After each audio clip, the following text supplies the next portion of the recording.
Hey, what's up everybody? Alex here and happy Pride Month! It is June, it is Pride Month, we are celebrating.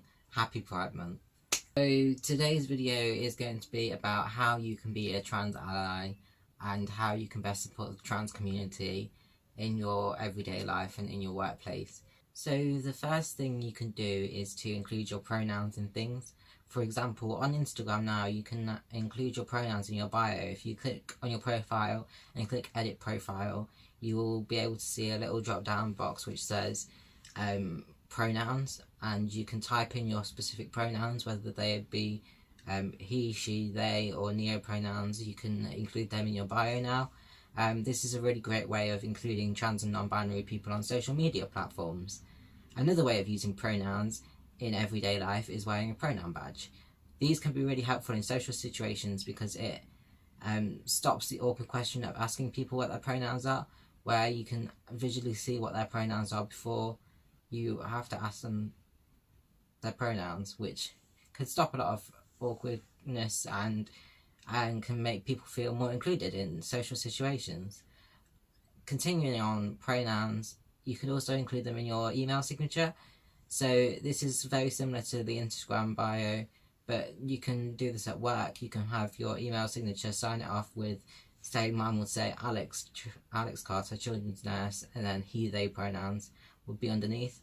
It helps to include people, it helps to make it visible, it helps to be a trans ally, really. So secondly, it is important to educate yourselves a little bit about trans rights and trans culture, and this can be done through many forms of media such as YouTube videos, books and music.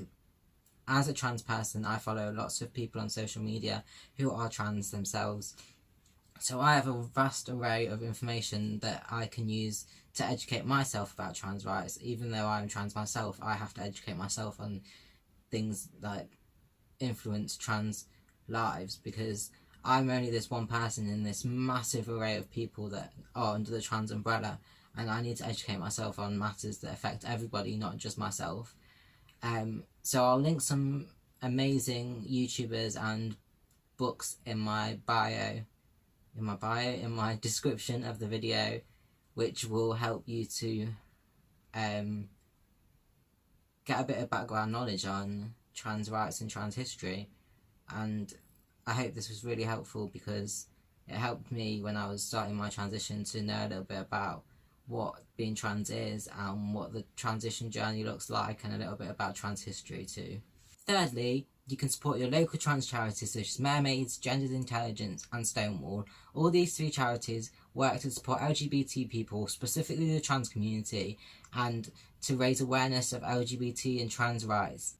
If you feel like supporting one of these amazing charities that have helped me through my transition, then please click the link in the description box below and it will take you to their websites.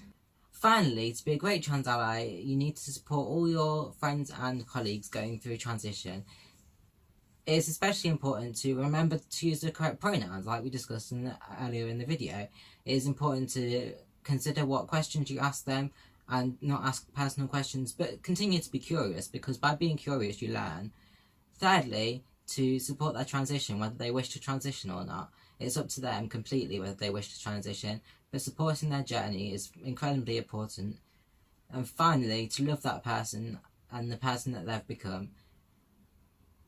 I hope this video was helpful in some way to become a trans ally, and I hope that I see a lot more trans allies out in the community. Please look at the description box below for all of the information that I talked about within the video, and I'll see you all for soon. Bye!